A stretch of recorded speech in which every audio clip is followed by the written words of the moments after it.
Hello and welcome to the Morning Skate Podcast. I am Matt Moody, joined by DJ Mitchell. We are here to talk about the Thursday, December 11th, 13-game NHL slate. Let's get into it.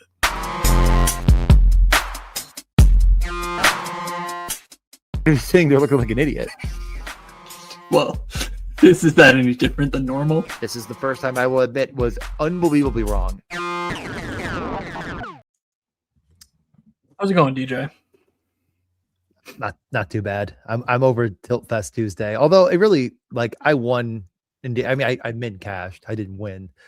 And I was Lots of people net positive on bets.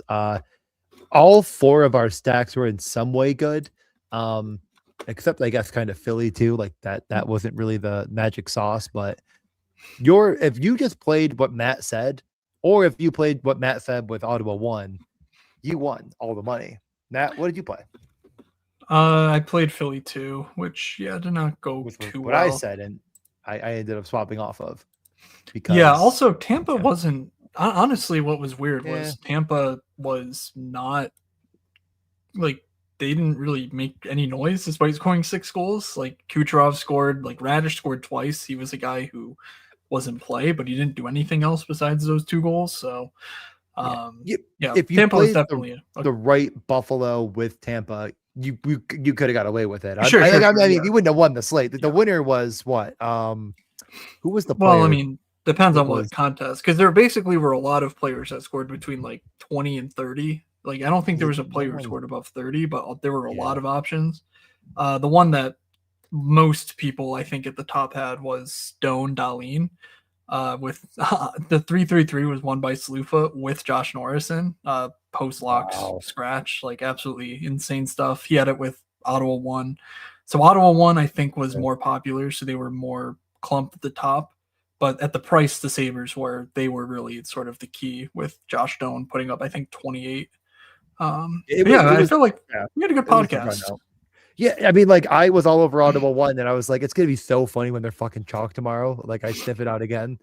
I don't think they were. I mean, they were giga chalk, but they were played. They were like 8-9%. Yeah. I just recall the Stochastic show telling us how Philly 2 was going to be 25% owned, and then the cards flip over, and they're 9%, and it's like, oh, yeah. So this is going to lose. And it did, because the field is way too sharp. They know. Obviously, Zegras was going for 16. And shout out to MN Matt. He won the qualifier. I don't even know if you know that, DJ. I did. I saw that.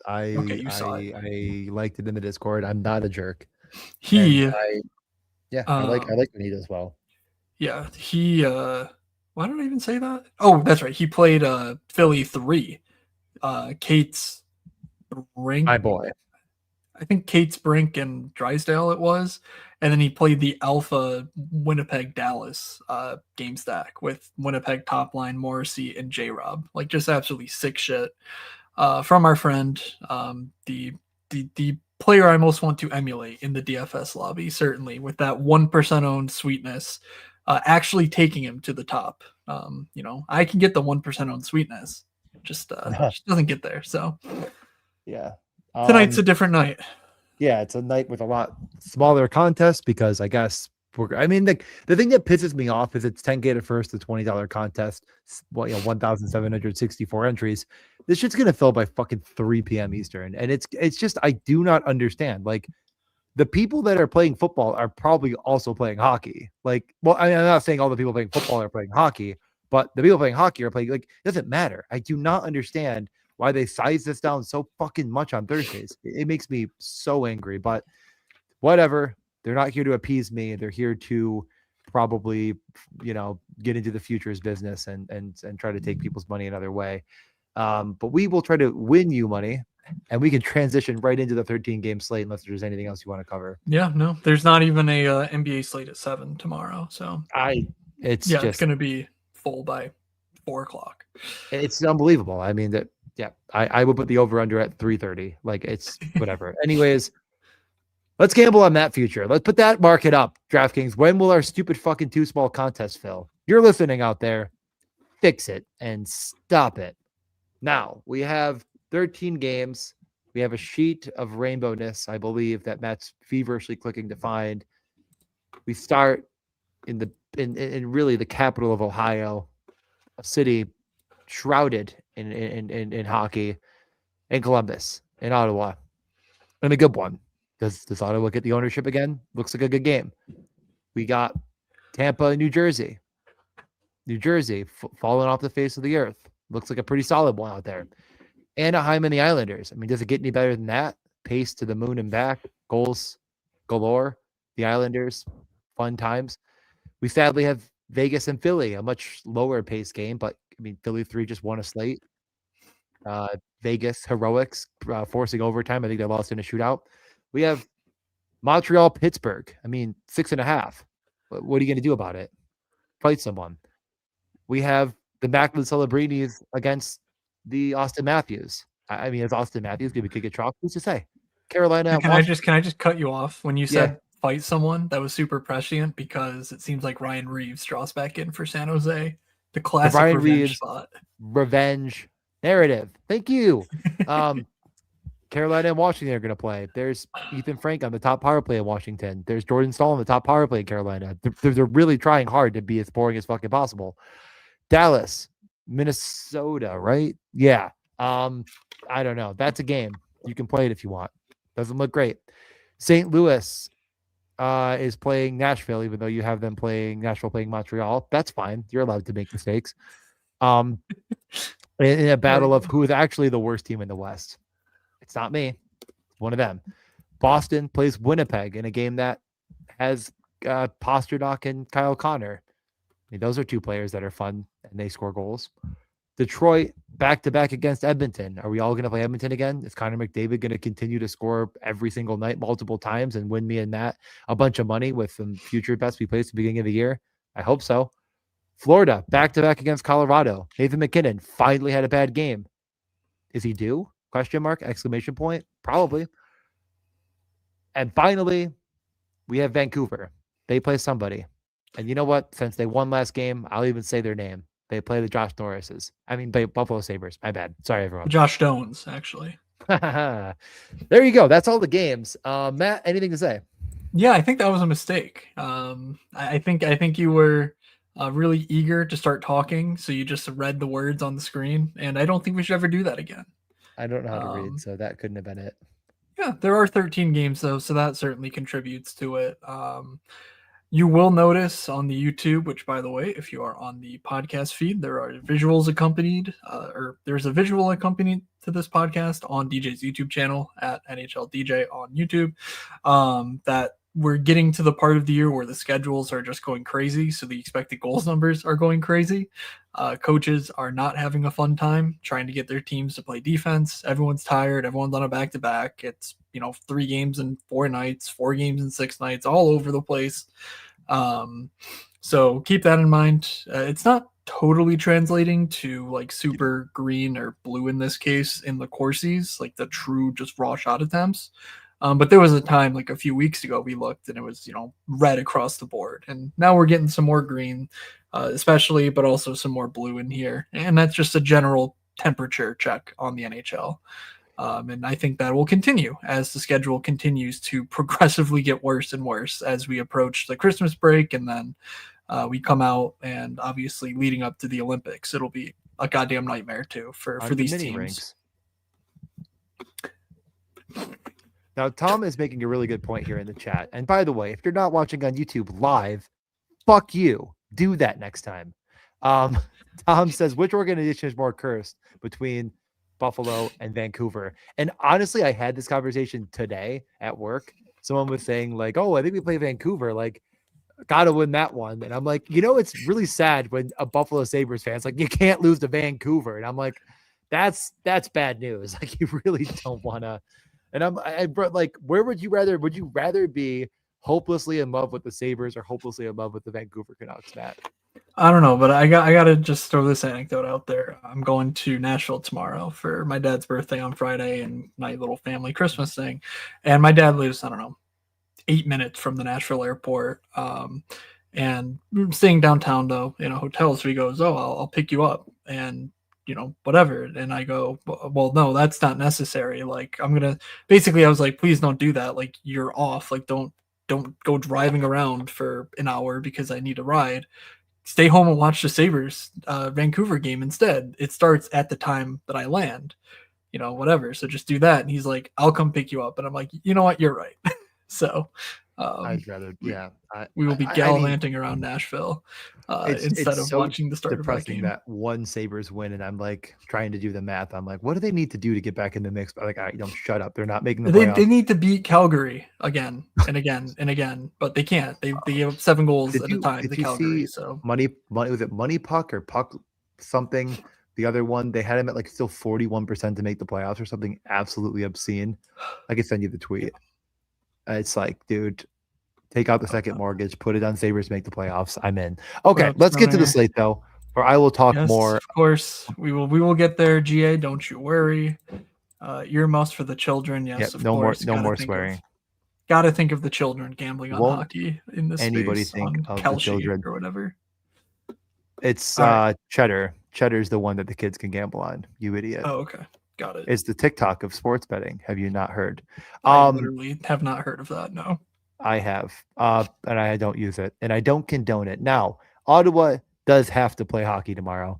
They were semi-chalky. They get a better matchup, I'd say. I mean, I don't know. Kind of depends on how you look at things in this world. Against the Columbus Blue Jackets. The top line is all power play correlated with Brady, Cousins, and Batherson. Batherson had 2 goals, 1 called back on a kick, I think it was. No, I think it was a hand pass. Was it a hand pass? Oh, yeah, it was a hand pass. Okay. Yeah. Sanderson got there as well. The power play scored 3 times in that game. All 3 of those goals for that line came on the power play. So what are your thoughts about Ottawa 1, Sanderson? I'm guessing that's all you really care about here. Yeah, I think so. They're on the road in Columbus, not necessarily the best place to go, dumpster diving for Drew, Greg, or whatever. It's going to be the Brady show. Brady's a good play. The guys around him are relatively cheap. Cousins and Batherson are combined 10,000. Not sure you'll get a much better combination of guys surrounding Brady for that price tag. So we know Brady's when you play Brady Tkachuk, you're very much expecting, 12, 15 fantasy points pretty much on, he's not going to be the guy that goes 25, 25, 21, 6, it's going to be very steady for him. So if you can get the upside around Brady, I think these prices on Cousins and Batherson are fine, but this is not my favorite spot of the night. No Thomas Chabot for the foreseeable future. It sounds, quote, hopeful they get him back by Christmas. So we can sort of rule that one out. And yeah, nothing else really cheap is standing out to me. So on the Columbus side, I do think it's a bit more interesting. The top line, Voronkov and Tilly Marchenko, it's just 16,000. Yeah. Dylan Cousins has not been great this year overall. So yeah, Brady, Tkachuk, and Batherson are quite good, but like, is that line going to drive play, or is this going to be more of an up-tempo affair?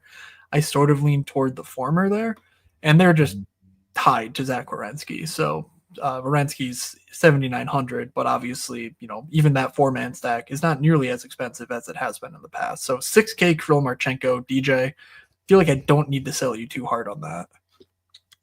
I mean, yeah, like it's a tough matchup, but it's a really, really good price. So I'm interested. I think I am more interested in the Columbus side than that 4-man stack. I'd probably just do the whole damn thing. Like, I get Voronkov feels like a piece you could leave off, but I just don't think it makes any sense in this scenario, in this build, on this big of a slate. Like, I'm just probably going to dip all the way in. And we talk about this, but like 13-game slate is the perfect time to go 4-man. If you're going to like, don't dip your toes in and go, oh, let's play Marchenko Werenski here. Like, I'll be fine. Like, overstacking is underutilized on large slates and probably better than you'd think. So I am all the way or not at all. And I do like it, but I'm not saying it's one of my top stacks, like top 2 or 3, but it's up there, and I'm definitely going to try to mix it in and see what I can do. All right. Let's see if I can. I'm going to try and take a screenshot of the rainbow sheet and throw it up on my iPad so I can. Matt, you're going to need to go to Hardee's while you're in Nashville. I do agree. I need you to. Stoner, Like, please put one thing he has to order in the chat, and Matt, you're gonna need to go. like the country singer Hardy. He's the rock guy, right?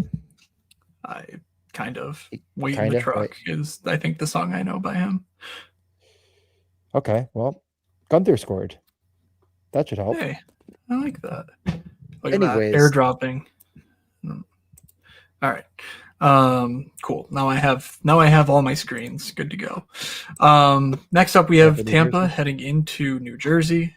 Tampa losing Victor Hedman, strangely, last game. He re-aggravated an injury. So that's not good news. Also, well, I guess good news here, but news nonetheless, is the progressive failures of New Jersey to really do much of anything. Like, yeah, they won last game in Ottawa, but they're pretty much getting killed every night on the shot counter. So, you know, it was through the miracles of Cody Glass that we will get to that they survived. Tampa is just wrecking teams at the moment. Yeah, they got shut out by Toronto, but we'll talk about Toronto. But otherwise, Tampa's been performing quite well. Nikita Kucherov remains, I think, a little underpriced, 8,600. He's just locked and loaded, one of the best fantasy players in the game, and is, again, I think he's 1,400 cheaper than the donkey himself. He is 10.2 now, Nate McKinnon is. So we are still 1,600 less than McKinnon for Kucherov. We have to be the only hockey podcast that just overdoes the McKinnon hate. Like, everyone absolutely loves that guy. We're just like, you know who's a fucking donkey? Yeah, the best player in the sucks out loud. The best MVP player in the league favorite. It's just like, it's only us. Yeah, no, I mean, I liked the Kucherov play last slate. It was difficult to fit in when you were trying to play McDavid. This slate's going to be difficult as well, so people won't do it. And I think what makes it difficult is, like, again, once you play Kucherov, you click Hagel, not in the first power play. You get to click Darren Radish. He put up a stone 0 last slate. It's like, yeah, I mean, did he really? Is that correct? Or maybe I'm just the Hagel bagel is correct. 6 goals, not even a block shot by accident. That's cool. I mean, I don't know. I struggle to. What about Destow? I mean, are you not going to say the guy was a +5, I believe?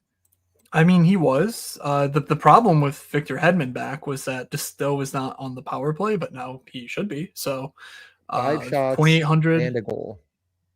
Yeah. Guy's good. I like that. I saw people playing him last slate though, which was a little strange. I don't think he was like super owned or anything, but I'm like, where did that idea come from? He was minimum.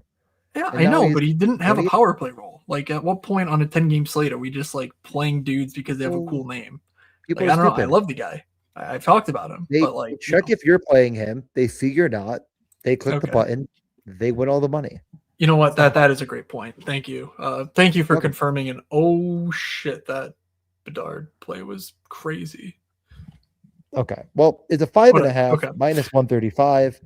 Tampa's a minus 130 favorite. So if that does anything for you, I think it just means they're very unlikely to be extremely popular. I will note that in the lineup last game, they had both Curtis Douglas and Scott Sabourin. Sabourin? Both Sabourin. Yeah, there we go. That was right. Sabourin. I was like, yeah, that didn't sound right. DJ won. So Oliver Bjorkstrand moved up to the Gensel point line. They are fully correlated on the power play. I think you can, do something. I can't imagine playing them without Kucherov. But if you wanted to do Kucherov, Bjorkstrand, I don't mind that. If you want to do Kucherov point, Bjorkstrand, fine. Radish would be my the main guy I want to stack with Kucherov, though. Just continue to ride the heater. He's been shooting a ton. This is updated as of today. 50%, 57% better than the league average defenseman in terms of shot rate, and nearly 3 times the primary point rate.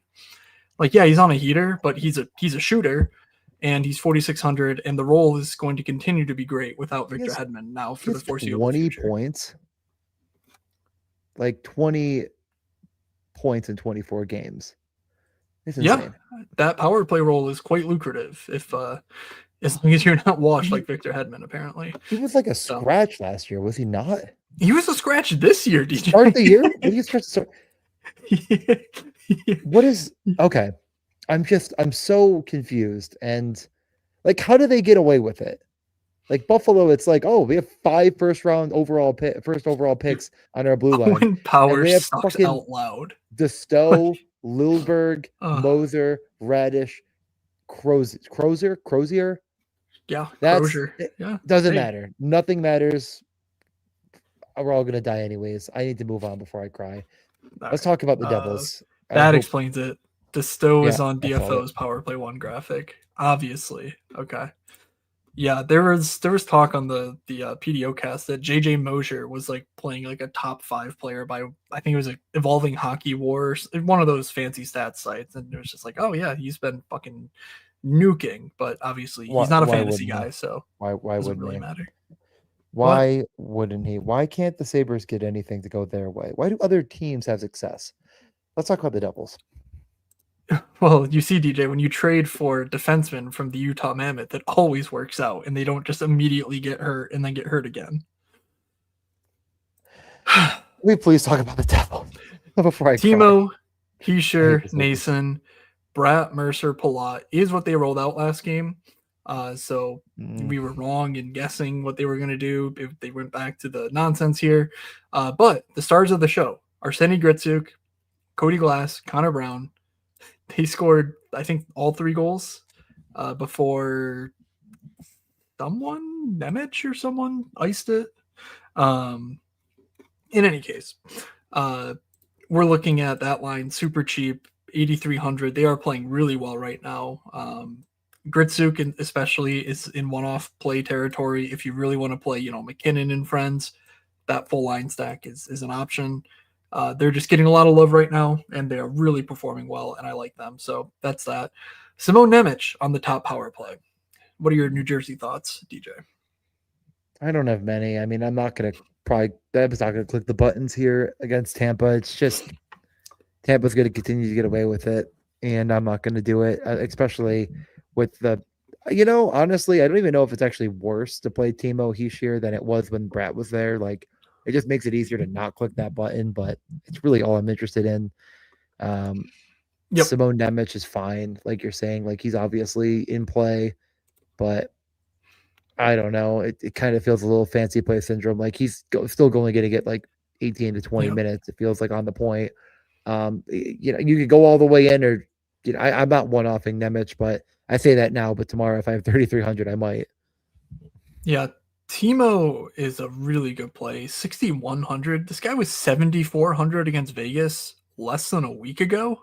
Like, I wrote him up on Friday at 7,400 in my newsletter, moods.bf.com. By the way, no newsletter this week, as I mentioned, in Nashville for the weekend. So we'll be back the following week for the newsletter. But Timo, 6,100. Yeah, the matchup's really tough, but this guy at 20 minutes is just locked and loaded fantasy contributor. So I would consider it. And obviously, Nemec is fine, but Timo might actually be a better one-off than Kucherov for the price. 2,500 less, like something to think about. Or just the dueling alphas and play them both in the lineup and go elsewhere for a stack. All sorts of things to consider. Moving on to the Anaheim Islanders game. Kreider, Carlson, Terry, Gauthier, McTavish, Seneca, Vetrano, Strome, Killorn, Granlund, Paling, Ross Johnson was how they did last game. Ross Johnson played like twice as many minutes as the Vetrano, Strome, Killorn line because this team cannot get enough of Michael Granlund. They're getting absolutely slaughtered right now. I think Mrazek or Huso, whoever started last game, did get the win, facing 44 shot or I think 44 saves. Like, they just suck, and you can draw a direct correlation to Michael Granlund showing up and just playing all the time because coaches are dumb when it comes to him, apparently. So I'm really hard pressed to play these guys. They're super talented, but the prices reflect that, and they're just not controlling anything right now. So I really struggle with it. DJ, what are your thoughts?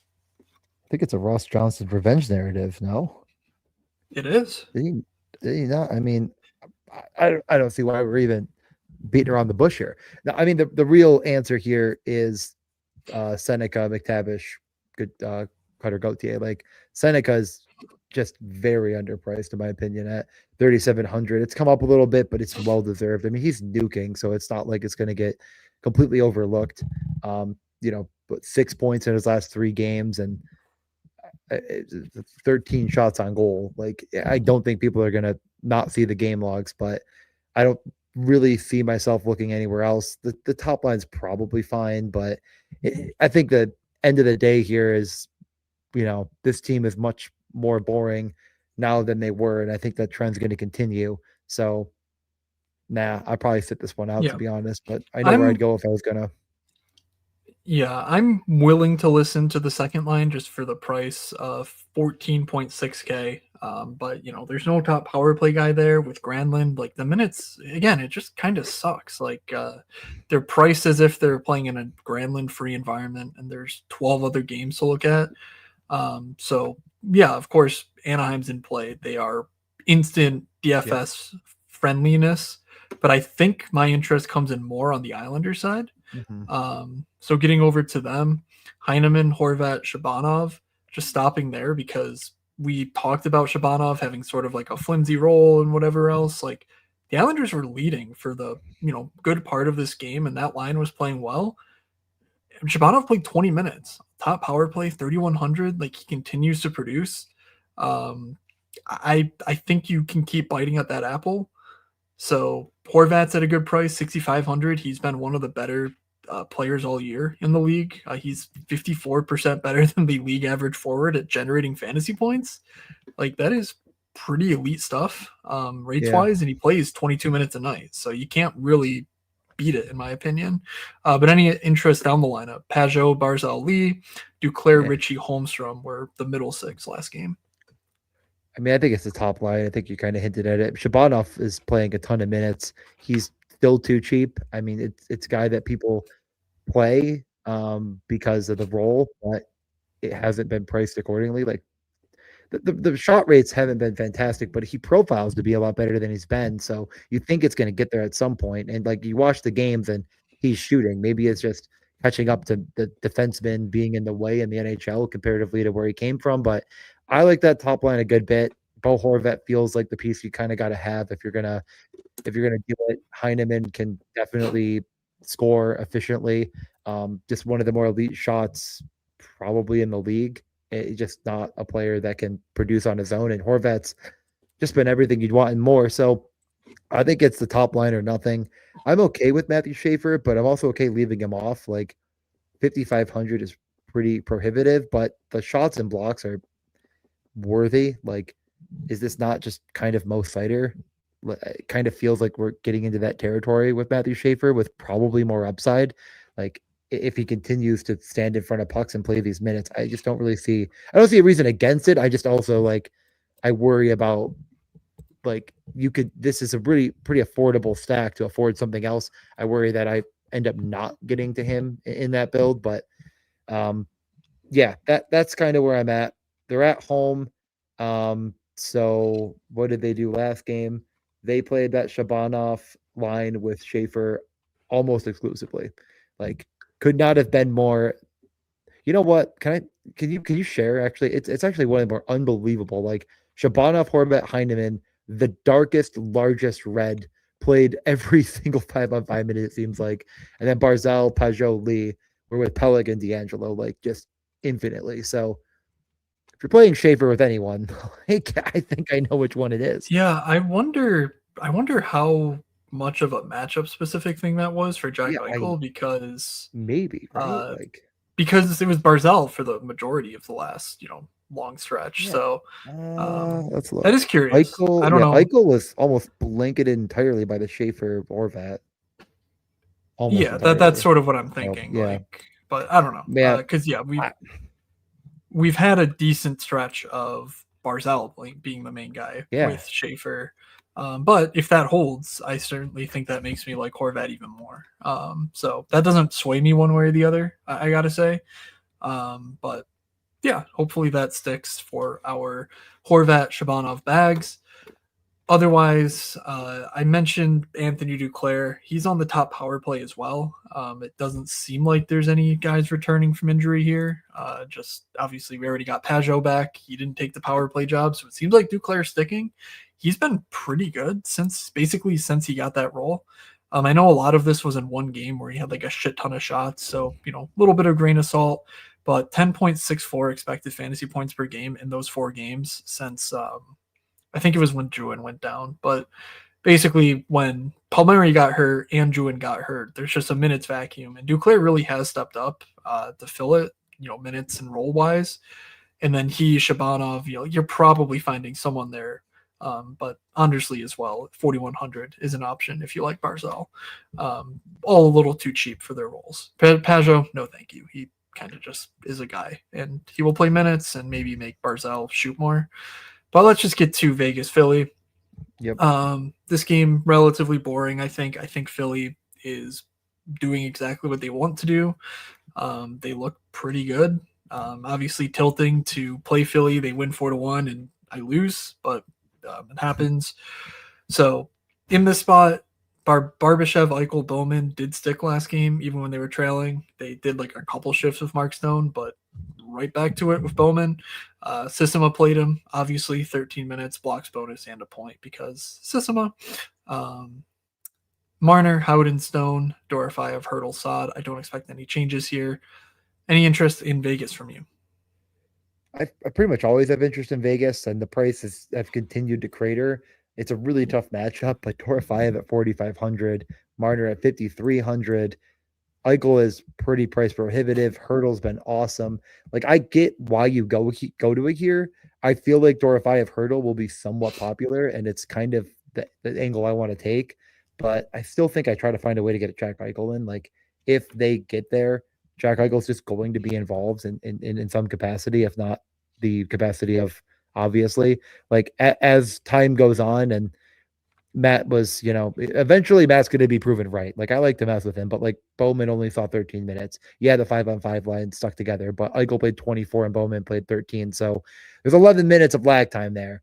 And that is because Eichel's going to stay on the ice much longer than a AHL quality player. So I could see a scenario where you go maybe even a bit further in on Vegas, but other than that, I really have no interest in this game whatsoever. And I think it's more of a, GPP only type of play.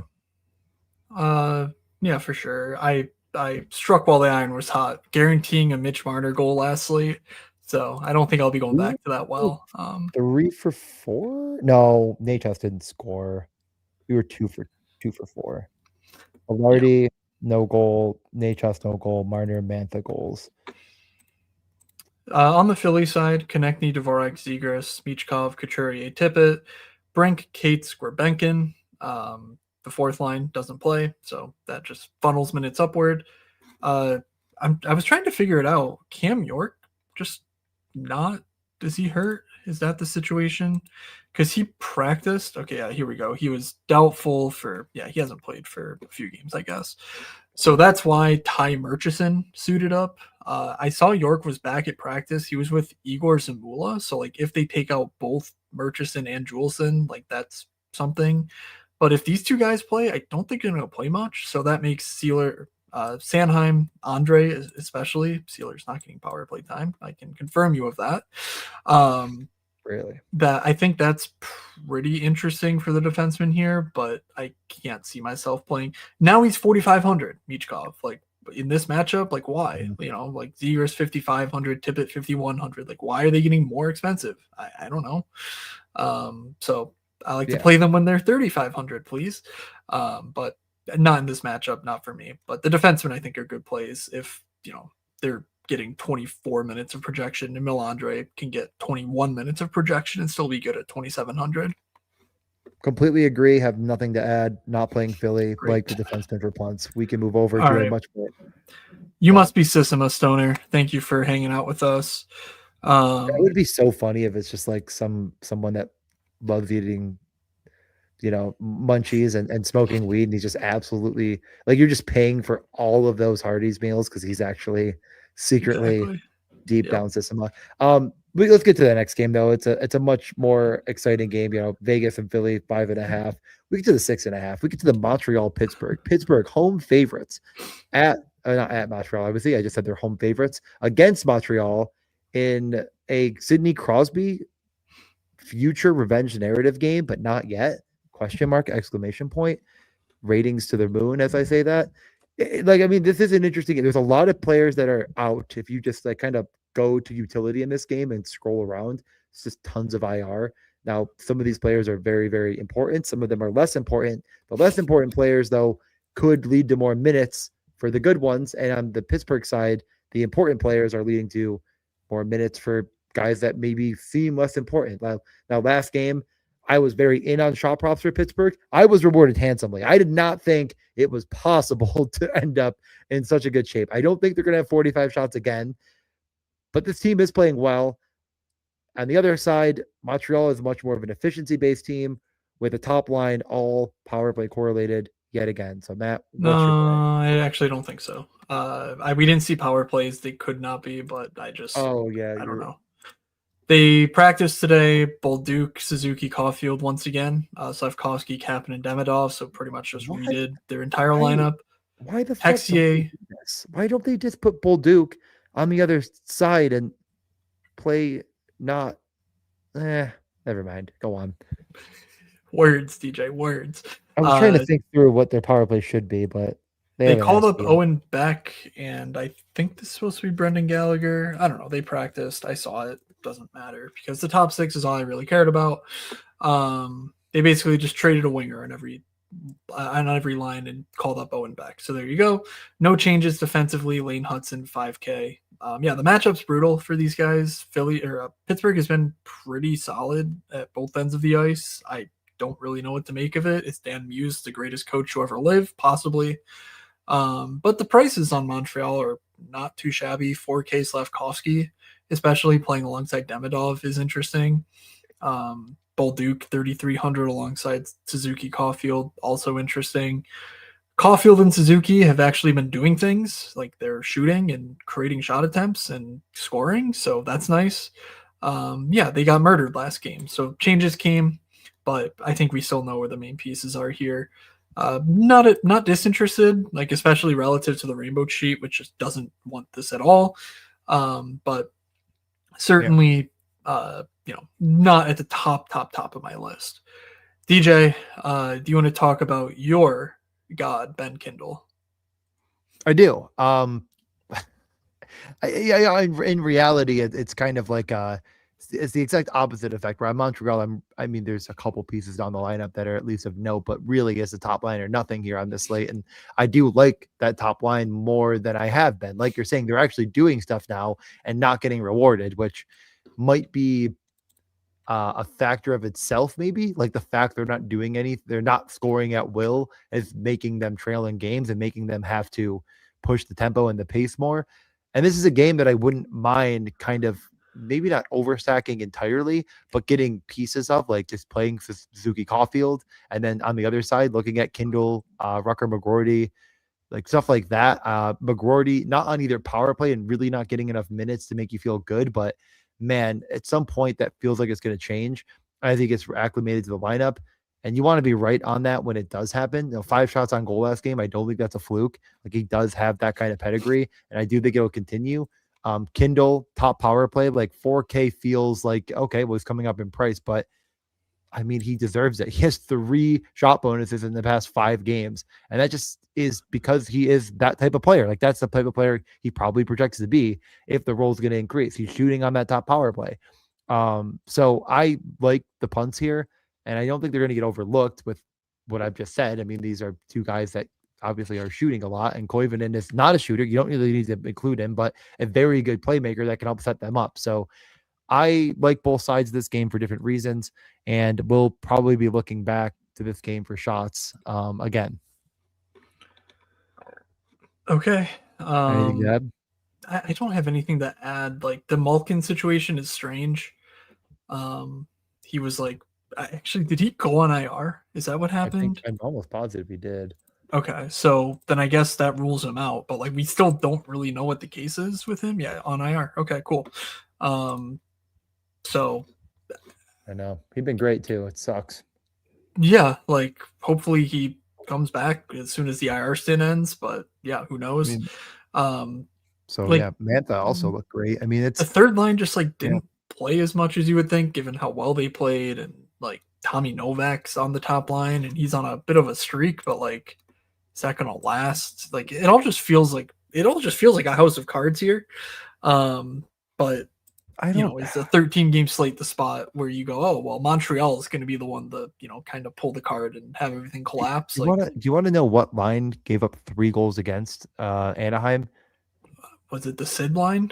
Tommy Novak. I mean, like eventually that's gonna Yeah, run out. Like you're saying, like it's gonna be McGroarty again. Like I'm not saying it's a a giga slam, but like honestly, you could just one off Kindle. I don't think there's anything wrong with that. 4K, he's playing almost 20 minutes, power play one. Like you could one off Kindle, play the other side of this. Like I'm saying, I feel like Montreal needs to be pushed for them to get all the way home on this big of a slate. It's not my favorite. Like I'm not saying like this is what I'm playing tomorrow or anything, but like I like that kind of narrative. Um, do I, am I going to the bank on it? No, but I think that Kindle is a really good play at 4K. Cash Game Shell is being built live on the show. wow. Yes, DJ Cash jamming Game. in the cash game shell as we speak. Um, yeah, Eric Carlson, nice goal, but no thank you. 0.1 seconds left. Dude goes sliding into his own net and scores an own goal. That just, You God, hate to see it. what a guy. This dude just loves offense. Let's get over to San Jose, Toronto. Graf, Celebrini, Smith, Eklund, Wenberg, Toffoli, Skinner, Delandria, Kurashev. That's also how they skated today. In practice today, they put Orlov with Klingberg, Ferraro, Mukhamadullin, and Dickinson, Liljegren. Sure, whatever. Colin Graf is a certified dude. He can play. Talked about him a number of times here. He's playing with Celebrini and Smith. Against Toronto, like you could make an argument that this is a good spot and that the full top line 15.3K, like, oh, Toronto's had a few good games. Does that mean they're good now? Honestly, the eye test kind of says yes. My priors kind of say yes, where like Matthews is one of the most defensively impactful players in the league as a forward. Like I just think he's genuinely excellent, and all the Marner stuff was a bit overblown. So we're seeing him round into form a bit. Does that stick against Celebrini? I don't know. We'll find out. But it should be a fun matchup at least. So DJ, do you have any interest in San Jose pieces here? Not really. No. I mean, I the Celebrini stuff. It's like it really feels like it is just getting to an extreme level that I'm very much out on. Continuing the chase at 7,700. Like the volume isn't really there. It's very point driven. Toronto, I think, is a much more difficult matchup than people give credit for. So I have no interest. I get the second line. I truly do. Like, I'm not going to sit here and call you an idiot if you look at Eklund, Lundberg, and Toffoli and say, maybe sign me up. John Klingberg revenge narrative. Anybody want to get in on that? Ryan Reeves, I mean, he's going to be in the penalty box if you're fighting, so you can't go to him. You got to go to John Klingberg. But the second line is like of note, but I kind of feel like you don't need to do it unless if you're playing like a McKinnon or someone of that ilk. And Yeah. I just like I don't know if I'm going there anyway, so I probably just won't. But yeah, I'm an Eklund believer. Like I think Will Smith is better.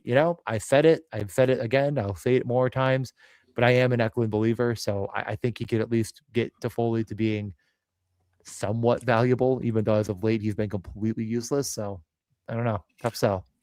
Yeah, no real interest for me. I'm much more interested in the Toronto side. Not going to be a surprise, but again, lingering animosity toward Toronto, whatever. Maybe some of this stuff just lands and keeps a little bit suppressed on Matthews, but 9,200 for Matthews. He looks like he's back in the Kucherov range, 16.1 expected fantasy points last 10 games. He's paired with Matthew Nyes at 5-on-5 and the power play. Nyes is 5,900, very much a GPP only type play. Also playing with Max Domi at 5-on-5. In practice today, JT and Nylander were split up. Cowan, Tavares, Nick Robertson on that line, and then Dakota Joshua, Nick Waugh, and William Nylander remember Bobby McMahon is suspended for a game, and Waugh and McMahon had been great together. So maybe there's, uh, maybe that's like a upgrade for William Nylander. I don't know, because John Tavares I think is a bit better for fantasy maybe than real life, or maybe it's the opposite. I honestly don't know. But Tavares is old, and people are mad at him or whatever. And he's also 7K, and like, who cares? He's not been nearly good enough to warrant that price tag. So I think for me, it's just Matthews, pretty much alone. But if you wanted to add in a Morgan Riley, for instance, he's 4,800 doing the shooting things lately, 10.8 expected fantasy points last 10 games, 10.1 actuals. Both those are excellent for sub 5K. I certainly think that you could stack up Toronto, go Matthews, Nylander, Riley, and just, have a time. You could even fit in Matthew Nyes if you wanted a 4-man stack. Like, it's a really good spot. We know San Jose stinks, and they've really been leaking the last several games. So Toronto is back. I'm here to say it. I really like Matthews, Nylander, Nyes. Like, I mean, you could include another piece, and you've kind of mentioned it. So yeah, I plan on it. That's probably my top stack as of right now. I know Riley missed practice with an illness, but I think we're both expecting him to be in. So keep an eye on it, though. You never know. There's a lot of sickness going around the holiday season. Yes. So yeah, I mean, I really do. Like, I think like my number one sort of starting point is Toronto. Are they going to be owned? I think the answer has to be yes. Like, I don't think there's any chance it's getting by the field. 6.5 minus 205 at home. And San Jose has certainly given up massive GPP spots. So you might be dealing with ownership, but it's a 13-game slate. And remember, we have huge spots. Yeah. We have McDavid later against a back-to-back Detroit team that the field decided Nazem Kadri was worth jamming in. Obviously, smaller slate, all that considered. But, like, Detroit's not looked at with much friendliness in the fantasy space, and now they go back-to-back into Edmonton. When is that ever, not paid off? When actually Edmonton did pay off last game because they lost, but they still got there. The McDry did, at least. And then we also have Colorado playing a back-to-back Florida team, which I'm almost certain that's going to be a 6.5. So it's not like this is the only stud to spend up for. Obviously, we've already covered Kucherov as well. So let's keep things moving, though. Yeah. Ownership will come in on Toronto. Will it be, can't play it? I can't imagine it's anywhere close to that level. So Carolina at Washington. DJ, you mentioned it in your pre-slate summary of the slate. Jordan Stahl, top power play, just continues to score goals. 2,800. Just a dude who takes ice time and does league average things. Sounds about right offensively. Svechnikov, Aho, Jarvis also fully correlated on that top power play. And so long as Jordan Stahl stays there, it's Ehlers, Stankoven, and Blake on the second unit, fully power play correlated. Any interest in any Carolina in this matchup? No, absolutely not. I mean, great. Even if I had interest, I would truly at this point, I'm not losing to Logan Thompson on a 13-game slate. You can't make me do it. Like, if he starts, he's just not giving up a slate winner. I'm sorry. The guy is truly too, like, I've said it, like, if he is in or out, it actually makes a difference in my process. I mean, and he's going to be in. So sorry. Is it my time? Tom Olsen, starting to think this Moods guy is never wrong, just early. I mean, many people are saying more and more. You really, I got to say, nobody is a bigger Flames hater than you, and you've had it from the start. But yeah, I mean, on top of the fact that I don't want to play, I'm like, in the perfect storm of a scenario, I would play against Logan Thompson, but 13-game slate with a lineup that truly is just never putting the slate to bed. It's like the prices are high. The prices are high. This line never puts the slate to sleep, and they're going to do it against a goalie that never allows a slate sleeper against him. You don't have to. Slate sleeper. Slate sleeper. Interesting. But Washington. Right. Any interest in the Washington side then? No. We have some injuries here. Ovi, Strome, McMichael, Protas, Sordif, Wilson, Pavillier, Dowd, power play one, Ethan Frank. John Carlson's back in the lineup. He's 5,300, while running mate Jacob Chikrin is 7,400. Remember when they were the same price like 2 weeks ago? That was fun. I think here's very expensive as well. So I'm guessing you're also going to say no, but I also have no interest here. No, I mean, Ovi's the only one shooting. and Chikrin. Those are the only two that shoot. Like, yeah, if McMichael was on the top power play, I think I at least have a thought, but they're playing Ethan Frank, and it's nope, I mean, thank you. If McMichael was, you would get suckered in so goddamn hard, and that would That's be very all funny they to need watch. to do. It's one simple trick to ruin my entire DFS lineup. It's right there for them, and they said no. They're not going to do it. They're saving me from myself. Thank you, actually. Play Ethan Frank and score 0 power play goals. I can't wait. And then they ran it in practice. Like, this is not. And I was watching the game because I really wanted to see if that was like if they were going to have McMichael on the top power play. Like, they ran the game before and it looked fine. And they're like, well, they needed more speed on this top power play. So Ethan Frank up to the top unit. I'm like, what the fuck are you talking about? Like, what? That almost like they're like, and actually the reason I guess was that they needed someone that could carry the puck into the zone. And it's like, you're already planning for your failure. I like keep the puck in the zone, maybe create scoring chances in the opposite zone. Then you won't have to carry the puck with Ethan Frank. What are we doing? And I think their coach is smart. Okay, let's move on to the game that I didn't even want to talk about for. Okay. Dallas, Minnesota. Obviously, the revenge spot of all revenge spots. They stole their team. They stole the whole team. The whole team is a revenge spot. Very good point. Dallas, I was wondering where you were going at first. I was like scrolling. And I was like, wait a minute. Land the plane, Matt. And perfect. Dallas, they actually got Thomas Harley back last game, and they did not play him with Niels Lundqvist, so I guess we'll keep an eye out for that. God damn it. How did Thomas Harley have 9 expected fantasy points? What? How did Thomas Harley have 9? Check that for me. What the hell? Did he have 12 shot attempts? Like, what? Are we cooked? He was playing with Kyle Capobianco. So shout out to that. And then I guess wait, no, he was playing with Petrovic. Sorry. I totally bungled that. And then Capobianco was playing with Niels Lundqvist. Obviously that third pair is just a third pair. Thomas Harley's back. He's 3,900 against the team that we love to play defenseman against in the Minnesota Wild. Yeah. Is that interesting? I don't know. Matt Duchene's back. He's listed as playing with Faxa and Blackwell, but then the game starts and he moves up with Johnson and Rantanen. I'm guessing they do the same thing where they list him on the 4th line and then immediately he moves up. He hasn't done anything with that opportunity yet. Coming off of injury, obviously not expecting a ton immediately with just their power play 1 is still cooking. But, with Harley back, with Duchene back, you could start to see if the power play 1 doesn't score, the power play 2 do stuff. But man, the Minnesota PK, I think that's a story that they tend to allow goals against on the PK. So maybe the power play 2 doesn't even stand a chance here. What are your thoughts on Dallas? I mean, it's Dallas or nothing in this game for me. And I think it's nothing. It's just a bit too expensive. I say it's a bit too expensive. It really, in reality, is properly priced. But I just don't think I'm doing it on this slate. Like I said, I like Toronto a good bit more. I get that Dallas will be less owned on the road, but it does feel very, very efficiency driven.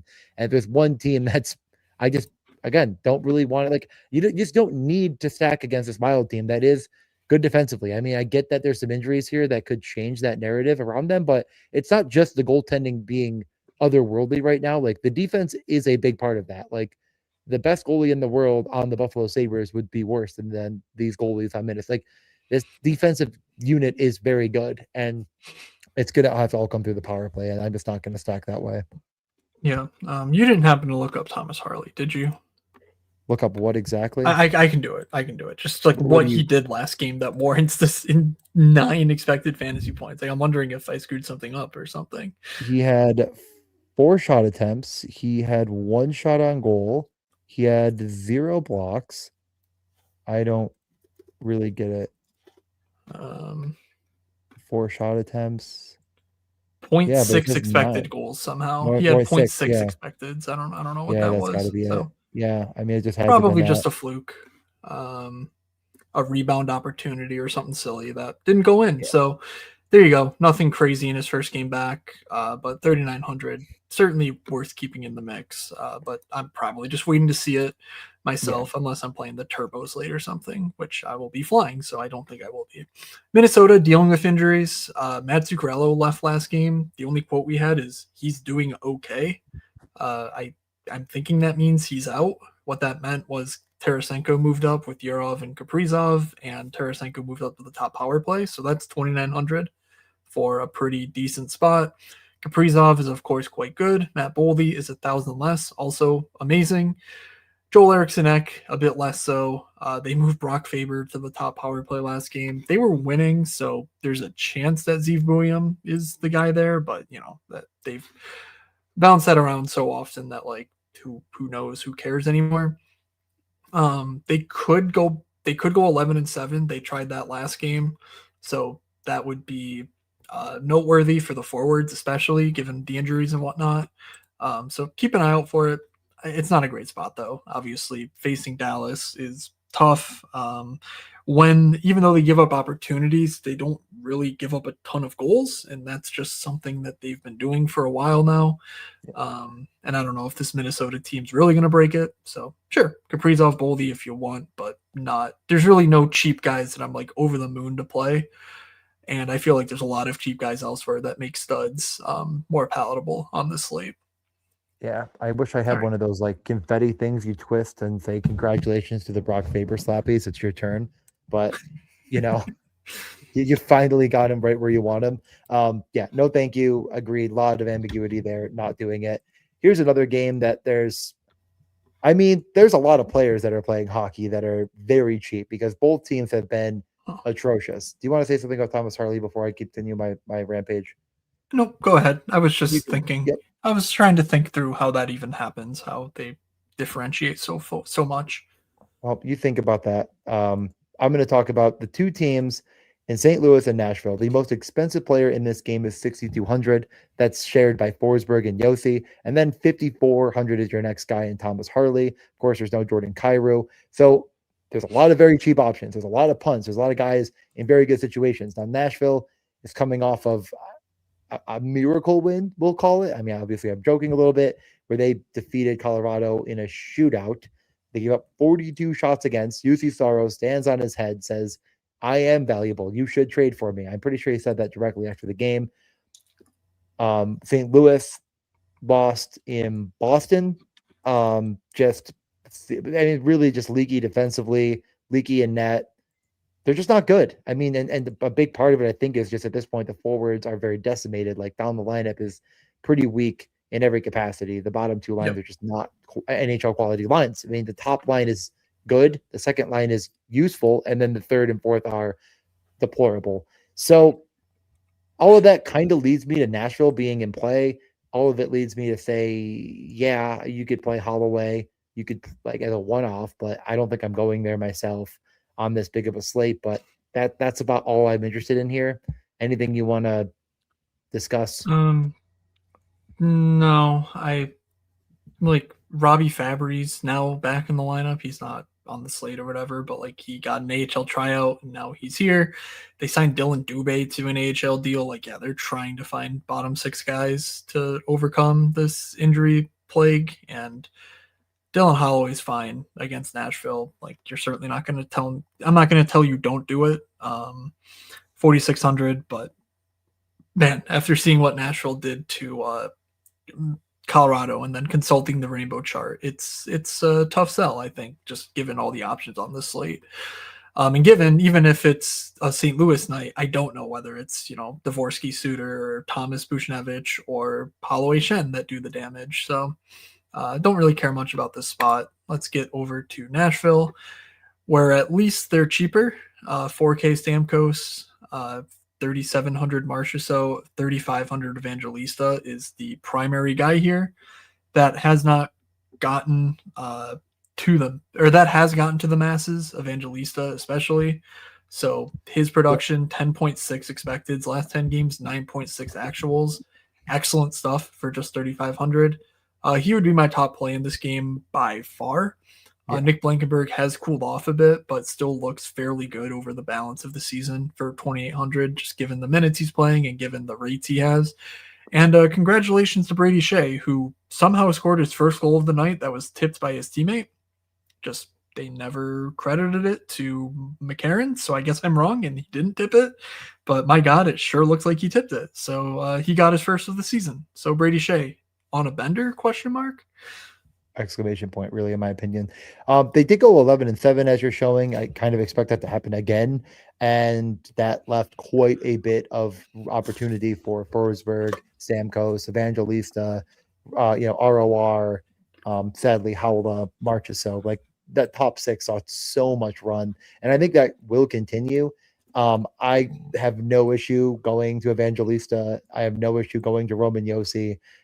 He's been good. I mean, at 6,200, he's truly been good. He's just not getting rewarded with the point production, and just hasn't, quite had the volume that he's had in the past. But the floor is clearly there. And if you're going to play them, like the ceiling has got to come along, probably through somebody. And I get it's 11-7, so it's a little bit scarier, but whatever. At that price, Stamkos at 4K. I really just think this is a bit of a misprice at this point. Like, I don't know, misprice might be strong, but I just think played better than that and has more upside than most players in the similar range. Like I'm sitting there like you could definitely play Ben Kindle, but you can't play Steven Stamkos. Like I think it's kind of a little bit of shiny new toy syndrome to think that way. So I am interested in Nashville. I'm not afraid to say it. I'm kind of in between a few different teams to go along with Toronto right now, and they're just definitely one of them. Tom says, I don't know why they keep putting Forsberg with Howlett. They don't generate any offense together. Well, it's very strange. I got bad news for you about the Nashville offense. Who else are they going to? I mean, it's either him with. I like the O'Reilly Evangelista Forsberg situation, but they just don't have any centers. Yeah, like Stamkos is cooked. Like, I mean, Matthew Wood is great, but he's not Tage. He's not playing center. Like, Svechkov has been horrendous this season. So, like, yeah, I don't know. Yeah, both of these teams are cooked, to be honest. But I think Nashville is at least fighting a little bit harder, and I think that truly they, those two lines are. Tom, guess what happens when you put those three together? That means Stamkos and Marchessault have the carry lines, and they can't do it. So, also true. I mean, there's a lot of problems in Nashville. You pointed them out first. You weren't brave enough to go all the way in on it, Matt. But once again, you're never wrong. You're just early. Evangelista, definitely a very good play here. I don't want that to get lost. So let's move to Boston at Winnipeg. Very important revenge spot with is he out of the lineup? Cole Koepke, right? Am I making that up? He sounds like a revenge narrative that would exist, I guess, but I think he's on one of these two teams and played for the other team. Maybe I'm wrong. But importantly for Boston, look at their last game in St. Louis and tell me which one's the top line between Middlestat, Zacha, Arvidsson, Steves, Lindholm, Geeky, Janot, Corrali, Kastelich, and Kuznetsov, Minton, Pasternak. Yes, we finally have Fraser Minton centering David Pasternak, and who's the other winger? Marat Kuznetsov. That is really tough scenes.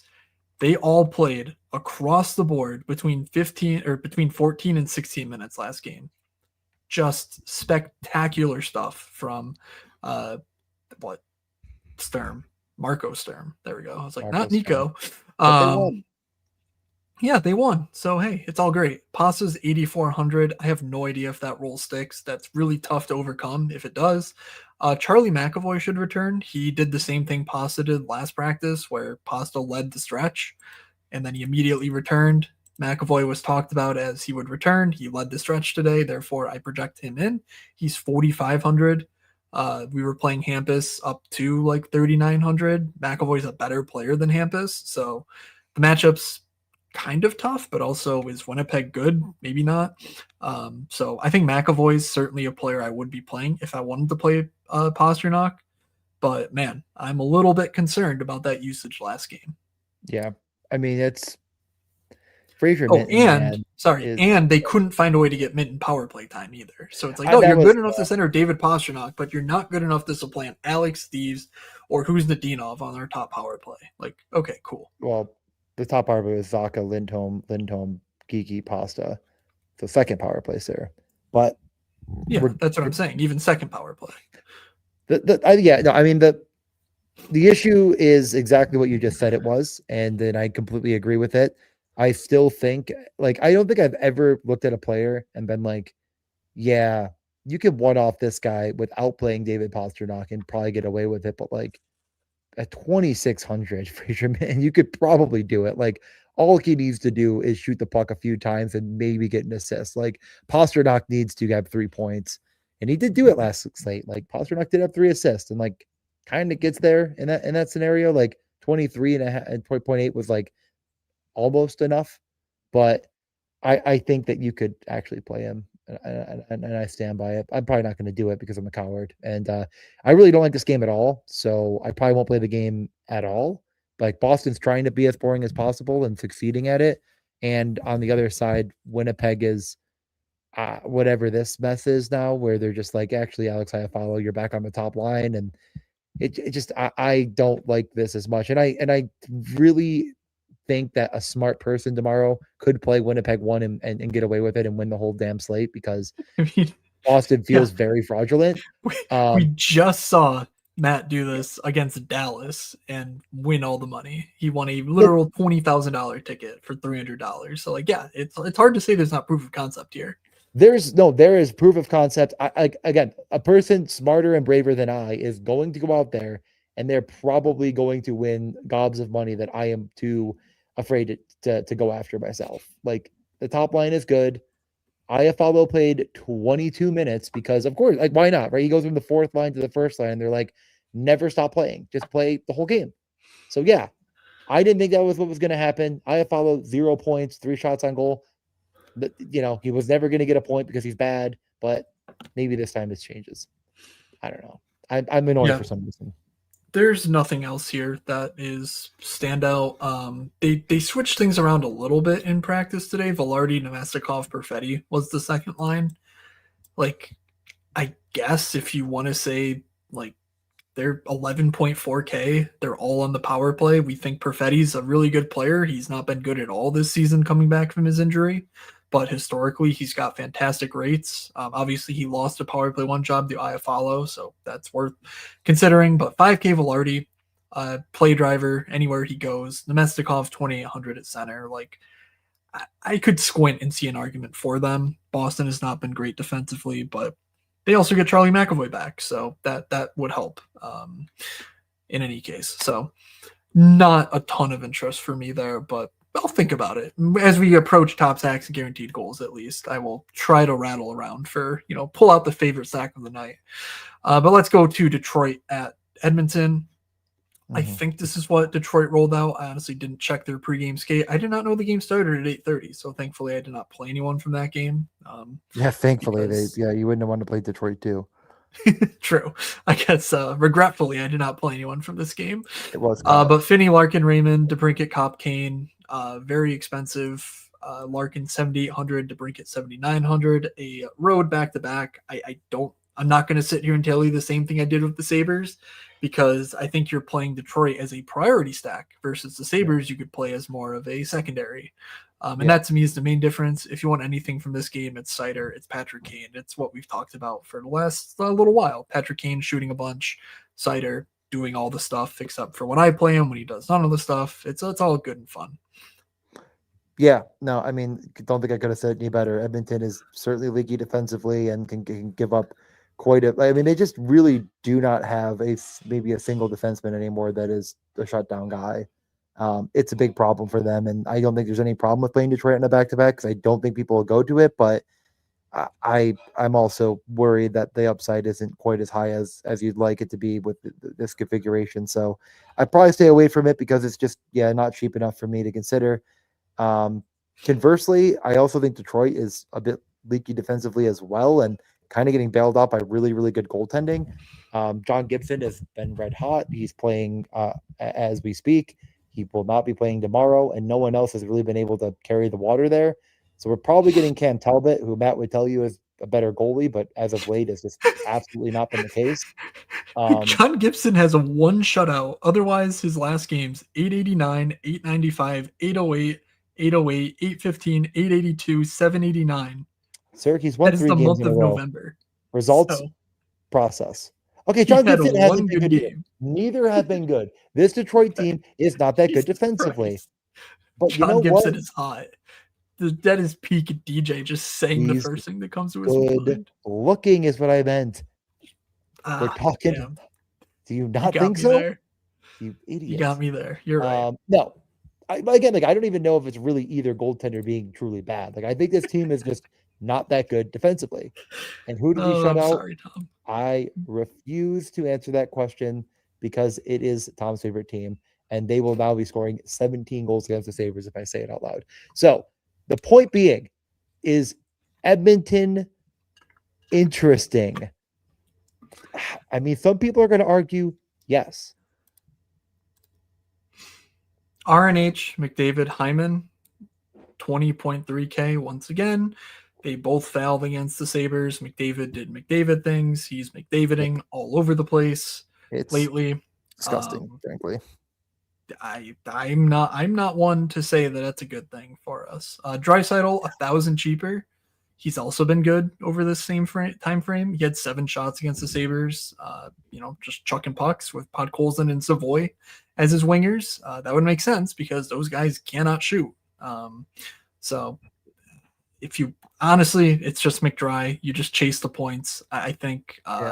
Exactly. Screw Zach Hyman. He's bad, and RNH is getting lucky, and his price is going up. So that's about it. But I think they're really good plays. I like Matthews more than McDavid, but I've lost that fight too many times. And honestly, I just get to go down with, they're all better than McKinnon, and then McKinnon scores 40, and it doesn't matter who you play between the two. I keep wanting to buy on Matt Savoy. I keep saying to myself, this could be the time to get in on this action. Like, look at that roll increase to 19 minutes, and then it goes to 13, and it's like last game it goes up to 17, but he gets 1.3. Like because I feel like there's just some part of me that's like someone has to be good here. They have to be. Is it Podkolzin? I don't know. I mean, like, but why? I think why does someone else have to be good? So, why? Sorry. Has there ever been a good other piece here? Like Hyman Zach Hyman for like 1 minute.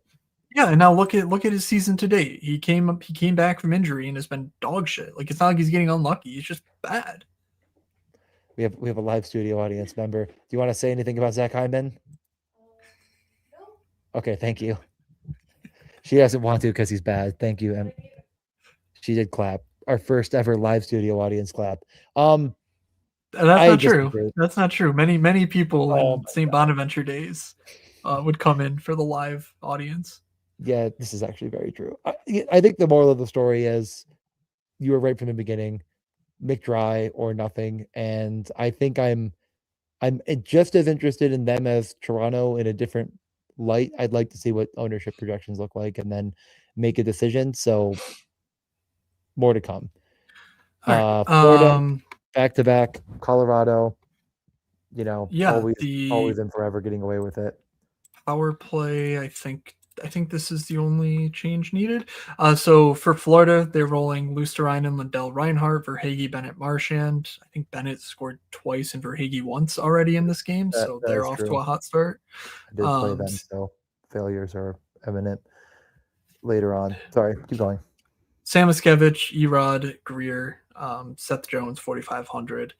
Yeah, road back-to-back in the elevation at Colorado.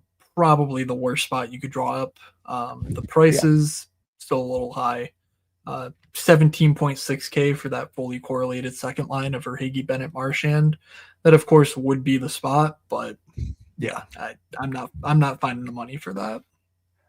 I think once again it's like there's just no need on this slate. Like there's a few teams that we've gotten to where it's like, listen, if they bury me, the 1% of people that played them can have all the money and good for them. Like I'm not falling for the traps. Colorado is not going to give up a slate breaker, and I say that now. And I'd like someone to clip that, please. Chat, please clip that for later. All right. Let's get to the main event then with Colorado, Lehkonen, McKinnon, Nachos, Landeskog, Nelson, Colton, Nichushkin, Jory Olofsson. Worth noting, they are coming off of a loss here, so they could nuke their lineup. They most likely The most likely beneficiary would be Nichushkin, who spent some time alongside both Nelson and McKinnon last game. So worth monitoring to see where that lands. Um, they scored with the goalie pulled, and it was Nelson with the main power play over Nichushkin. So it doesn't seem like there's a ton of possibility for Nichushkin to be power play one. But again, worth noting. I think Landeskog's honestly safe at this point, 4,700. He's been quite good. 12 fantasy or expected fantasy points per game, 10.5 actual last 10 games. If anyone gets moved off the top six, it's Ross Colton. So it'd be Nichushkin with Nelson and Landeskog. Like that makes Landeskog like actually good. Landeskog has been actually good. He's 24% above the league average shot rate wise. Like he's making me eat my words. He looks back and I'm here for it. I'm not an anti Gabe Landeskog guy. I'm an anti injured dude coming back from a year off with, very little precedent for his knee situation. And he seems to be holding up well and playing his part. So I do like Landeskog. The point production really hasn't followed as much as it feels like the play has escalated. And that feels like at some point it's going to flop. I mean, I can see the lineup change eventually, but it does kind of feel like they've been so good for so long that after a small skid, it might be overkill. But yeah, it's not that I'm not interested in this Colorado team. I just think that people will be playing them more so than maybe others. They could eat away from other teams' ownerships, but if it really, really feels like the field is off, I would get back on. There's no reason not to play Nathan McKinnon. He's been the most productive player in fantasy all season long. And if people aren't playing him for some reason, I will be. It just comes down to the game. I mean, again, last slate, you sit here and you say Nathan McKinnon didn't get there. He had 23.5 points. Like he half got there. It just wasn't enough at his price tag. But nobody has the ability to put up 30 plus like him. So no issue there. You want to get to the sad fest, or is there anything else? Oh God, this game. Yeah, Buffalo at Vancouver. I don't know what the hell to make of this. Is Josh Norris super hurt? I don't know. Sick. What is their fourth line going to look like? They said he was sick. Did they not say that? They also said he was hurt. They said he was sore or whatever. So like, I don't know. You have no idea how angry I'm going to be when Josh Norris goes to the IR. You don't know. Yeah, so last game they went Krebs, Tage, Tuck. I can't imagine that's their plan if Josh Norris is healthy, but it might be because they won. So we're just going to do this live. The second line of Benson and Doan, they had Tyson Kozak with them. Like, I don't know how Josh Doan got there, but by God, he did. Third line, Jack Quinn, Ryan McLeod, Isaac Rosen. I guess he's back in the NHL. Good for him. He's back and having a grand old time, I guess. Some secondary power play time there as well. But Ryan McLeod was basically just Josh Norris last game, which is weird and a bit unnerving, quite frankly. But and then let's see, the fourth line was Greenway with Josh Dunn and Beck Malenstein. Josh Beck. Yeah, that is exactly what we were going for. I hope someone returns because I don't know how this team just clobbered Edmonton. Edmonton looked bad against these guys. So yeah, DJ, any thoughts here before we get to the even sadder side of this game? I mean, it's a good matchup, honestly, really for both sides. I don't think it's, you can get away with it. I just, again, there's no sense in saying too much here. Both sides have very important day-to-day players that must be monitored. I don't think Pedersen will be back for the Canucks. It sounds doubtful. Norris, it's a complete question mark. I mean, like you're saying, it sounds like he's just sick, and it's like, well, he might be sore, and it's like, it seems very strange to me. The situation it's not normal. This is not something that happens a lot, where a player warms up and is in the lineup and last second isn't in. Like, it doesn't make me feel good inside. It makes me feel very sad inside. I don't know what I'm doing if this is the lineup. I'm probably just not doing it at all. If I was doing it, I mean, Darlene is a factor in everything the Sabres do at 6,100. I still feel like he's too cheap for his production level. He got cheaper. and he got cheaper. And like the goals haven't come for him like they should be. Like he's been unlucky. Like he has 23 points in 27 games, and has All right, been. I'm gonna cut you off. I'm gonna cut you off because I just need to give myself the victory lap for saying Dahlin was owed a goal last podcast, and then literally an hour later he scores a goal, and then the next night is fantasy optimal at he put up 24, highest scoring defenseman of the night. So shout out to me, kudos to me, and DJ. You can restate my case if you want, but I already made it, and the people should damn well know that Dahlin was owed some good regression. And he got it, and he's still elite for a cheaper price tag now than he was even last night or 2 nights ago. When if you're playing the Sabres and you don't play Dahlin, you've done it wrong. Correct. I don't know if there's one player I could point to and say that's an obvious guy. Like, of course, Doan was the nuke fest. I don't think it's exactly him. Tage Thompson is the obvious guy, but he's super expensive. It's going to be prohibitive to get that all together. Tuck isn't on the top power play, so tough to really get him in, but he does have a ton of upside, and it's going to get 22 minutes. Like, I don't know. Throw a dart at the board. I have a theory. This team is annoying as shit. Yeah, I have a theory. If you want to find the best fantasy player of the night, find Zach Benson, and then just figure out who he's playing with. It's that easy. Yeah. Is it Tage and Tuck? Okay, then play those two. Is it Doan? Then play Doan. Is it Jack Quinn and Ryan McLeod? Then sure, play them. Maybe McLeod turns into Josh Norris for a night. Is Zach Benson not from the Vancouver area? Am I losing my mind here? Or no, maybe he's Calgary. Maybe that's Calgary. Let's find out. Yeah, let's find out. He is from British Columbia. Chilliwack. I don't know where Chilliwack is. You've never been? I have not. Well, and he traveled in the circus. And if there's a game that is the circus, it's outside of Abbotsford, so it looks like it's on the other side of BC. But hey, they should send him down to Rochester so we can play against Abbotsford. I don't. Do they even go out there? I don't know. I don't know what happens anymore. I don't think Let's stay on track. Jesus Christ! What is? Yeah, who is this? That. I mean, it's a Buffalo native. I don't think he's gonna play, but he's definitely not on the slate. There's absolutely no fucking way he's on the slate. All right, let's find out. Oh, his age or his NCAA numbers look good. 2020 Boston draft pick. What has he been doing since then, though? Well, what are you up to, Trevor? Well, what's going on here? Why is 2023 the last time we have a record of you? This is probably an ECHL guy. So not great. Not great, if so. Is this Bowman 2.0? I mean, he's not going to play on the top line of Tage, right? Leading scorer for Amerks. There's no way he's going to play on the top line of Tage. Just get that out of the ether right now. I don't know. Got to shake things up. They just won, sir. Come on. Got to shake it up. He's a leading Isaac Rosen. Isaac Rosen belongs up there first. I don't know. He's from Buffalo. Vancouver. He's going to try extra hard. Jake DeBrusk, Max Sasson, Linus Carlson, Evander Kane, Drew O'Connor, Kiefer Sherwood, Brock Besser, David Kampf, Connor Garland, Arshdeep Baines, Atu Ratu, Niels Hoglander.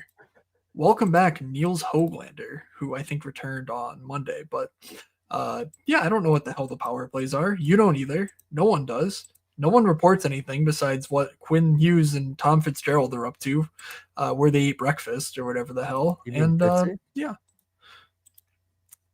Are you doing anything with this Vancouver team? Because I don't know what to do with it. I'm looking at it. I want to like it, but like, I don't know. No, I agree. Like, I want to like it. And obviously, the cover boy Quinn Hughes, much like, Dahlin, Quinn Hughes is the engine. He has not got a point in the last 8 games or something, 7 games. I don't know if we can know. 6 games, 7 games, 7 games, I think is the right number.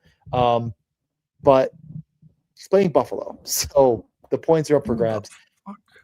I don't know. It's very cheap. Brock Besser's been fine. Also not getting any points, but shooting. Connor Garland is a guy that normally can get points and shoots, plays a lot of minutes. There's the semblance of a 3-man stack there with Besser, Garland, and Quinn Hughes. Yeah. Thank you, Tom. All right. I'm not going to do it, but what do you think? If the power play 2 is actually, if the power play 1 is DeBrusk, Sherwood, Hughes, Besser, Garland, the expected fantasy points are there for basically all of those guys. So that's interesting. The second power play, though, is a little interesting because I think Willander and Roenick are decent puck movers, and Hoglander, I think, can move the puck. I haven't seen him since his return. Obviously, he just missed a ton of, I think, the offseason in training camp. I don't remember when he got hurt, but he hasn't played much this year. But I think he's a guy who can move the puck well. Like Evander Kane, are we just playing Donkey Chucker Evander Kane Revenge Bot 4,400 for this guy? Like, I don't know. Or Linus Carlson 2,500. I don't know, but Evander Kane is interesting at his price. But again, maybe it's just dumb, and you just play Jake DeBrusk, who has a similar profile last 10 games.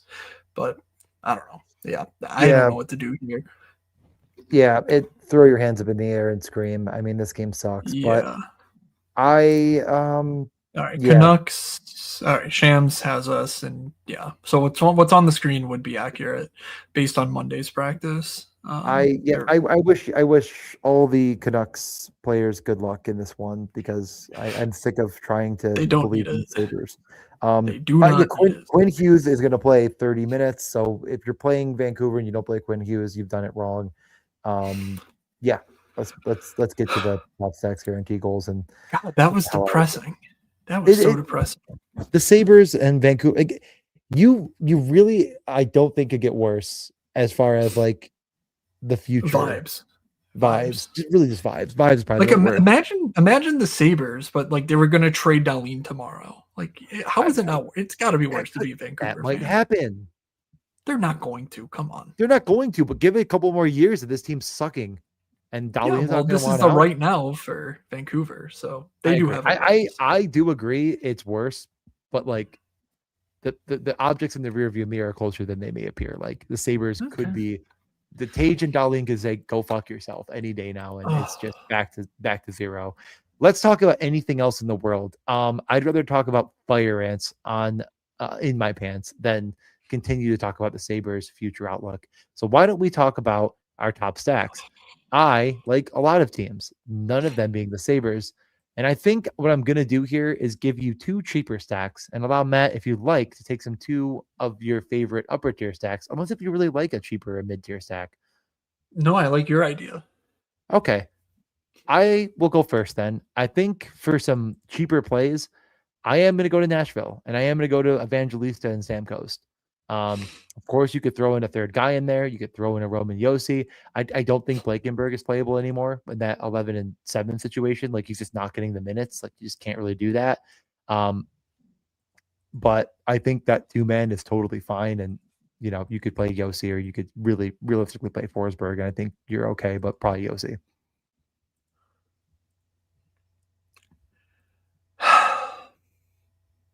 A 13-game slate, and that's what you hit me with.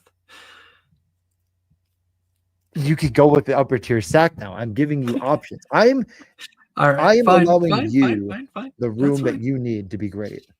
All right. You don't think you realistically don't think that Nashville against St. Louis is a good spot at like $2? Just stacking them and playing Philip Forsberg, who's just been the factory. No, I don't play Philip Forsberg. Josi, Roman Josi, who is even more sadness personified. I feel bad giving a stack that's two players, but like Stamkos and Evangelista. But that's what I'm saying, Evangelista. Yeah. All right. I mean, it's truly like O'Reilly is an option, but yeah, I think I'm just on the Tampa is different, so it doesn't matter that Toronto played a low event game against them, and I think Toronto's back. Austin Matthews, build around him. I'm going to go the Nylander Morgan Riley build. I think you suggested that, but yep. It was also my idea.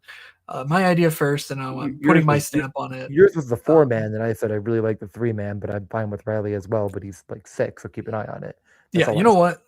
I'll put a little bit of flavor on it. Then I'll go Matthews, Riley, and Nyes, and then of course you can add Nylander, but nope. I'm taking that back. I just forgot how good Bobby McMahon was alongside Nick Waugh for a second. The PDO cast guys who were obsessed with Nick Waugh and thought he would be Jack Eichel if he was in Jack Eichel's role. They're going to be confirmed right, and William Nylander is going to break out in a big way here. So let's go Nylander, Matthews, Morgan Riley. How was that? Toronto 3?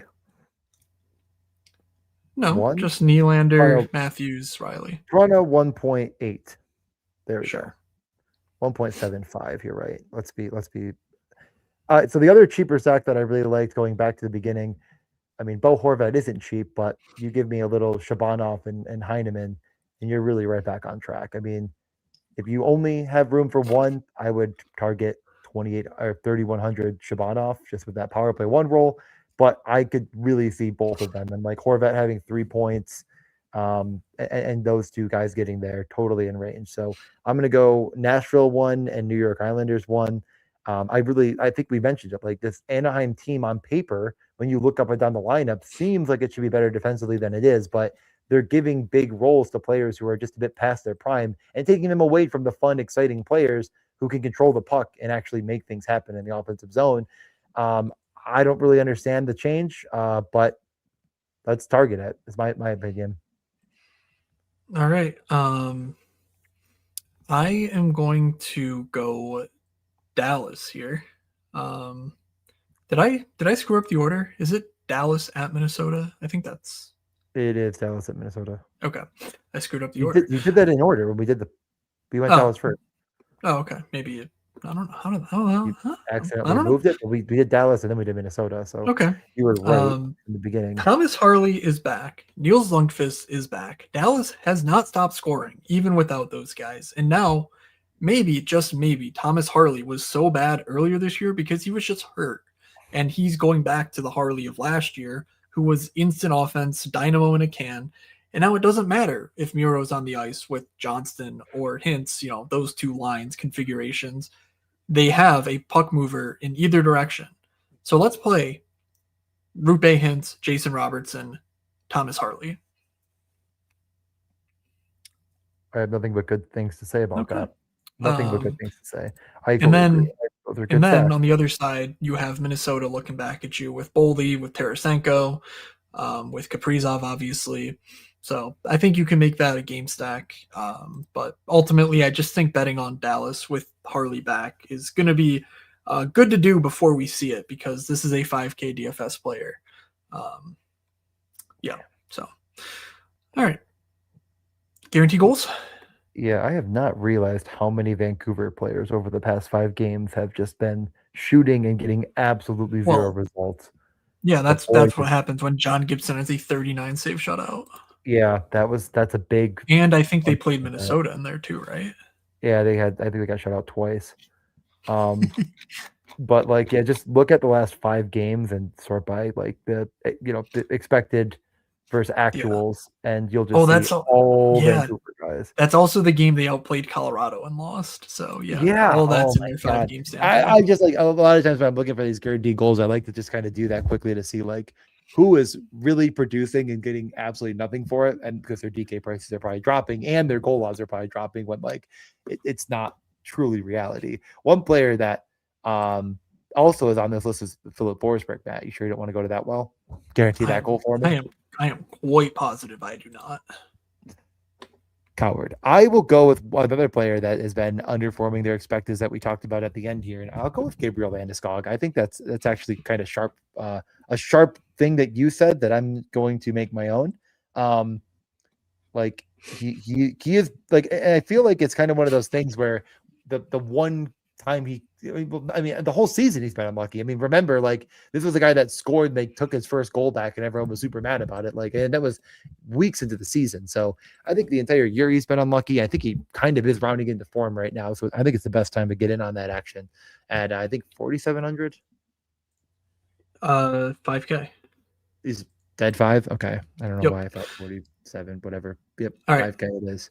47. I'm sorry. What are you talking about? 4,700. Exactly. Wait, Gabe Velarde? I said Landeskog. Oh, I think you said Gabe Velarde. I said Gabe Landeskog. If I said Velarde, I truly no. I didn't even think of Gabe. Chat, am I cooked? It's probably me. I was like, damn, I really thought I was right about that. Yeah, interesting. You never listen. Well, now, because you had the perfect 6K pairing, but all right, I'm gonna go with maybe you said Velarde. I don't know, because I said Velarde lastly. I just had it in You mind. did say Velarde. I am going to go with Cole Caulfield, 6,900. The house of cards that is Pittsburgh will not crumble to the ground, but Cole Caulfield will continue his strong performance and score a goal for us here. 6,900. Very nice. 6,200 is Philip Forsberg, Pat. I mean, there's a couple players, but I think I'm going to go way back to the beginning of the entire slate and go with Marchenko. Thank you. Okay. That was who you were thinking? That was the number one. That was the guy. I was like, oh, I'm going to do that. And then you picked the 5K guy. Yeah. I'm like, I'll be a little different. Okay. All right. I like to be right instead of wrong, so I'll go with Marchenko and be right. Interesting. Well, speaking of being wrong, I have many options in this upper 3, low 4K range to pick from. And that would be a game sack, wouldn't it? Oh well. That it would. The guy who immediately jumps out at me for Stan. What is his price? For 4,100 is Anders Lee against this Anaheim team.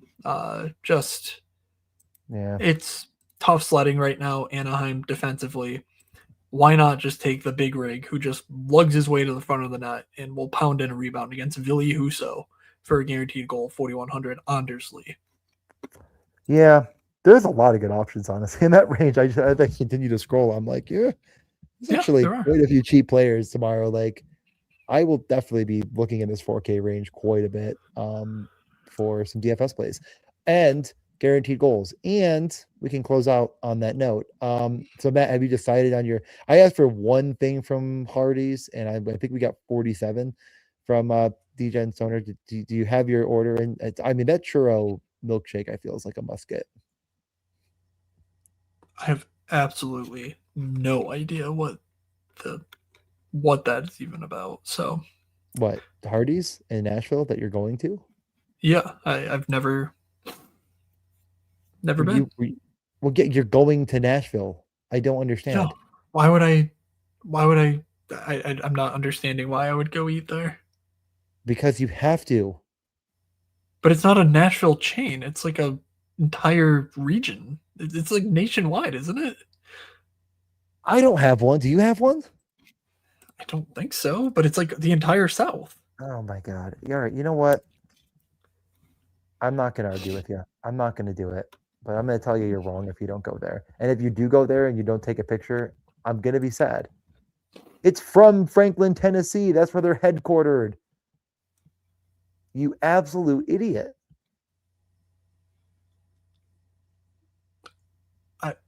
Okay, sure. Then I will make my way out to Franklin, Tennessee and eat fast food. Thank you. It's so hard. But it's not happening. Like, what? Look at smash the dislike button. You're breaking Stoner's heart. I don't get drunk. Can we just get out of here? Oh my God. What? I don't eat enough shit food. Like I eat tuna helper for fun. Like, come on. My God. Like, I'm good. I'm sending back your Christmas gifts. Okay. Never mind. Close the show. All right. Thank you all for listening, and I am sorry to everyone who listened. Thank you to the chat for keeping things interesting and just really participating throughout the night. What a slate this 13 gamer is shaping up to be. You can follow me on Twitter at Fake Moods. DJ is at DJ_Mitchell94. Please subscribe to my newsletter, moods.beehive.com. And of course, follow the podcast on Twitter as well at One Escape Pod. Again, no newsletter for the Friday slate. I will be out of town, as just discussed, but back on it next week. And maybe some more interesting stuff coming over the sort of winter holiday break.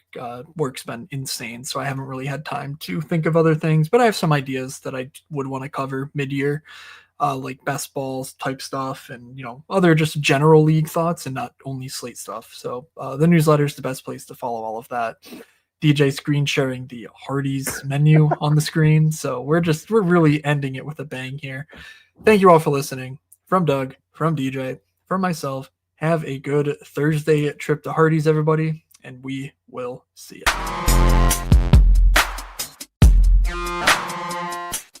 You're sitting there looking like an idiot. Well, is that any different than normal? This is the first time I will admit was unbelievably wrong.